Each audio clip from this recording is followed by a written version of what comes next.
And, well, I respect Pro Football Focus for the innovation they're bringing to football and the NFL. Well, we got to call it like it is. It's another freaking opinion.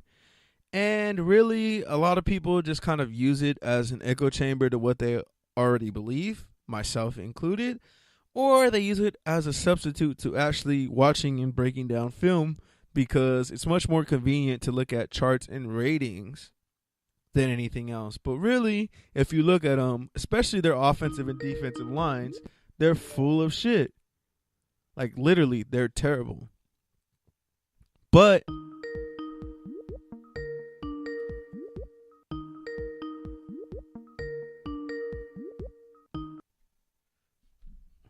only you would call back on after you already reach a natural stopping point. Yeah, my bad. I dropped my phone. I was like, that's an awkward way to go out. All right, man. Well, so you might as well just go on your little minute rant since you already called back in. And interrupted when I was getting to the shit about Pro Football Focus. No. I want to actually hear that. But first, yeah, I had to get mine off. Yeah, man. Just being in Oakland these past couple days, the gentrification is really alarming. So I would just say to everyone out there, man, whether you're in Oakland, whether you're in LA, fight for the community you stay in and make sure you economically control it. Make sure you have money on the ground you can buy these politicians. If they don't care about you, they just don't. They'll build, monuments and all this other stuff, but they'll kick all the people out. That actually makes the city what it really is. I saw this. I just want to say, if I have to give up Lonzo Ball, Brandon Ingram, and Kyle Kuzma for Anthony Davis, I'm doing it in a nanosecond. Don't at me.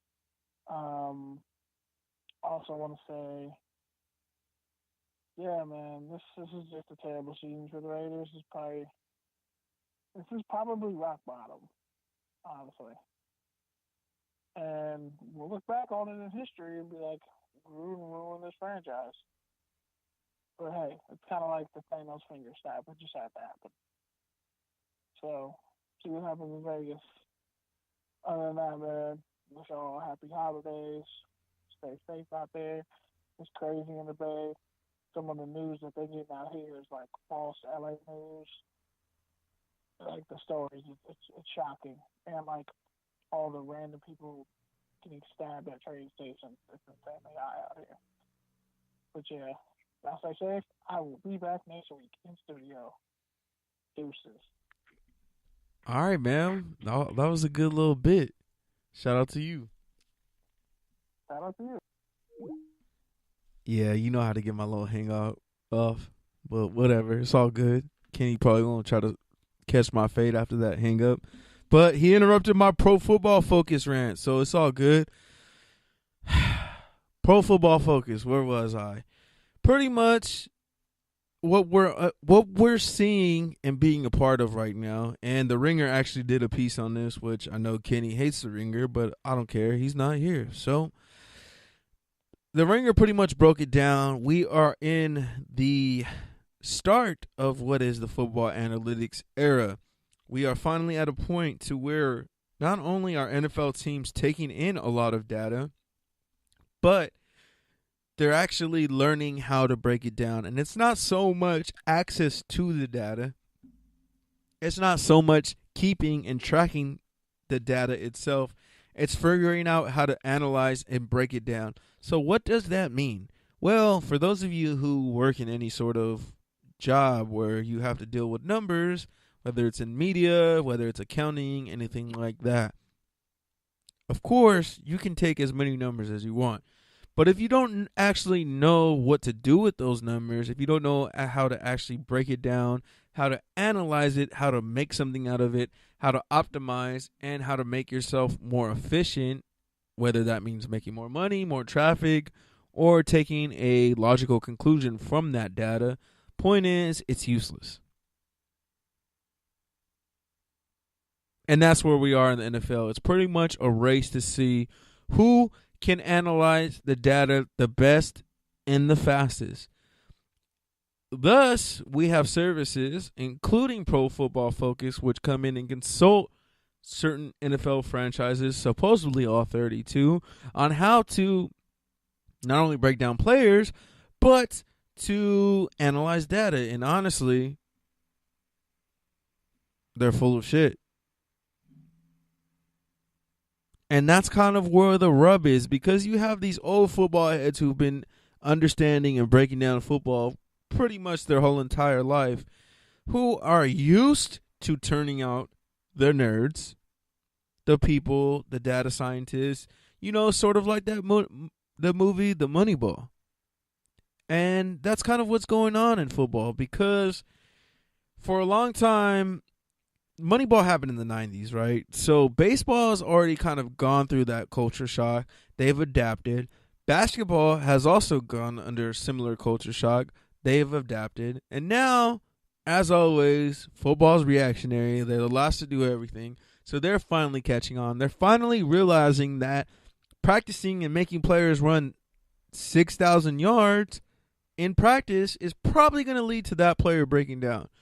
They're also finally starting to realize that, hey, maybe instead of punting it, I don't know, you should hold on to the football. Or, well, if you call plays to the far side of the field, it makes it harder for the D-line to, swap out, which increases your efficiency. Yeah, man, this is what I'm talking about.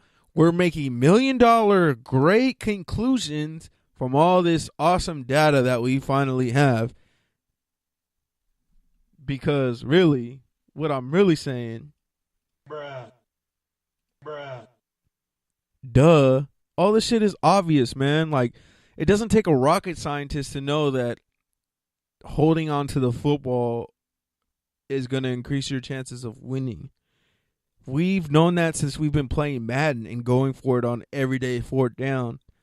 And you have to shake your homie's hand and say, hey, we're not going to go for it on every single fourth down. Like, Madden literally made Madden rules to fight that because it would increase your chances of winning. Like, that's what I'm saying is, like, yeah, data's good. Like, don't get me wrong. Like, I've worked with data. I've worked in advertising. Like, I'm all about ROI with my time, with everything that I do. I'm all about efficiency and optimization. Like, I'm trying to buy a car, so all I do is look at numbers. I love numbers. I have nothing against numbers. But what I do have against is people talking about data, selling data as an answer when really they're just full of shit, when really they're just used car salespeople trying to bait and switch you. Because honestly, it's a careful balance between the execution of football and understanding the chance. For instance, the article in The Ringer broke it down as in the Seattle Seahawks decision to make that infamous pass instead of running the ball. If you look at the analytics, it says passing in that situation has a much higher chance of converting than running because the teams are expecting you to run. Duh. The rub was the play and the execution that the Seahawks made. The best thing they had gotten out of that play, and they ran it like 10 or 20 times during the season, was 2 yards. So that was their ceiling. That was not going to be better than 2 yards. And that's why they called it. But guess what? It was way worse than 2 yards. So the point I'm trying to make on all this data shit is, like, yeah, it's great that the NFL is going through this whole kind of renaissance, but we got to be skeptical of it and question it, because just because someone walks into a room and sounds smart and shows you a bunch of numbers doesn't mean they actually know what the fuck they're talking about. And that's why it's going to be a long time before we have people who both understand football, have played football, know and have studied the game of football their entire life, and also have an engineering degree, and also understand complex sets of data and tables and how to break that down to not only build models and attribute things and break down all these different complex statistics, but actually apply it to real life. Because we all know the nerds and the Steve Jobs and those people who can, build great things and do great things with computers. But guess what? With every one of those guys, there's a Steve Ballmer, there's a salesperson who can communicate, who can translate that into real life. And that's where the real value is. And until we get that careful balance, we're not going to be successful, because right now we kind of have just the pro football focus. Football Outsiders is good because they've been doing it for a really long time. But honestly, their goal was never to help teams. Their goal was to improve coverage. And there's a couple other people, data scientists on Twitter you can follow, who break down film, who are finally starting to get respect. But as I've said, it's just a matter of balancing the numbers and balancing the execution. So that's my take on analytics. Next thing I want to get off, sports betting bill. Yeah, I know. Sports betting we've been talking about over the past couple of years. It's been a long time coming. Officially, that there's about 8 states who've legalized sports gambling, and now the federal government, I believe it's Congress, is writing a bill which is called something like the Integrity Act, Sports Integrity Act, which basically says that the leagues will not make residual income off of any gambling, which, conflict of interest. Sorry, Kenny. But yeah, man, I honestly don't really have a problem with Congress trying to set up some sort of bill that prevents leagues from exchanging money with sports betting. But I don't know if that's really going to be the issue. And I don't really know if that's going to prevent players and refs and coaches and individual stakeholders from actually taking money from individual, I don't know, bookies, houses, things like that, mobs, organized crime. I don't know. Which I think is more of where the risk lies than the actual changing hands of the money on the top end. So it's really a complicated issue, because it's like, yeah, I get it. There's kind of some conflicts there, but at the same time, it is the NFL and NBA's product. So maybe they should get money off of it and actually do something good with it.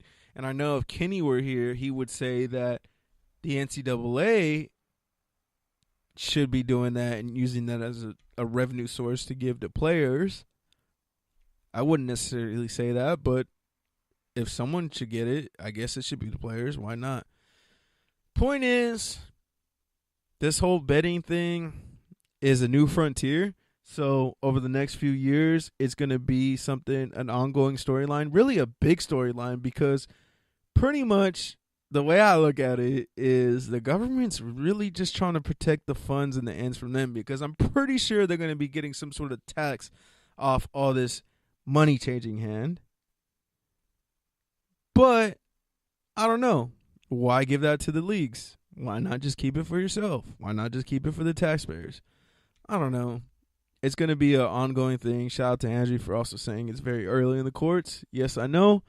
So we will see how that whole thing unfolds. But ultimately, it's going to have a big impact on the entire sports industry. So it's going to be definitely a storyline that I'm monitoring over the next few years.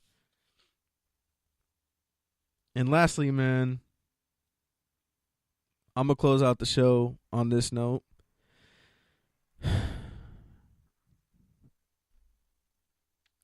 Mark Davis. Now, I've talked about Mark Davis. If you've been reading my stuff on Full Press Coverage, shout out to Terry, shout out to all Malik, Ray, shout out to all of them. If you're not reading my stuff there, if you're not reading their stuff there, you are asleep. But Mark Davis, I thought about this hard. And honestly, when